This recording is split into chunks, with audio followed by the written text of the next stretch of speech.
Now, when we think about a push, what we're talking about is the concept of literally jumping into space, covering space towards the basket or at a defender. And so anytime we're talking about a push, we're talking about leaving the floor. Now, a typical push is I'm going off my outside foot because I need to gain momentum. And so if I was at a stop position, I want to gain momentum, I can do a quick stutter dribble, meaning I'm going to plant my outside leg during the dribble, and I'm going to push off this foot. The reason why I want to go off this foot, if possible, is because it allows me to keep my back foot behind. I don't have to re-change my stance. And so if I wanted to land in my drop position, I could push and land right where I'd want to land without having to really switch my feet out. And so right now, the push always acts as a drop unless I specified something different.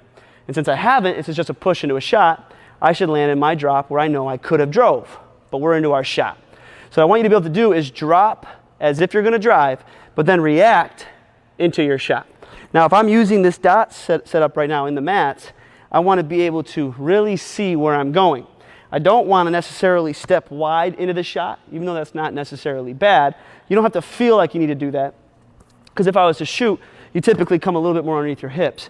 So if I was utilizing this, I would want to step in around the edge of the square to get myself underneath my hips into the shot. I don't have to feel like I'm on the dot.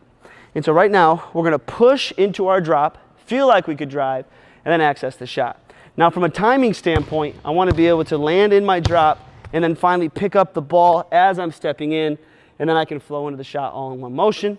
What I don't want to see you do is pick it up and then step, because a lot of times your timing will be thrown off, and from a game standpoint, the defender is already coming to you. And so the longer I can maintain my options to drive, cross, and pass, the better it will be to even get the shot off with great timing. Now, if I was going left, I'd obviously start at the same level of the cone. My left foot would be my outside foot, which is my push. And now I'm landing back foot, right foot would be my back foot on the blue, left foot would be on the red. I'm just maintaining that same stance. I'm landing in the drop. I'm stepping into the shot during the pickup, and then I'm off. So for your push to a shot, spread yourself out to different parts of the floor. Spend 20 minutes getting your shot from your push, different ranges. That's all up to you. Just make sure you understand how to access the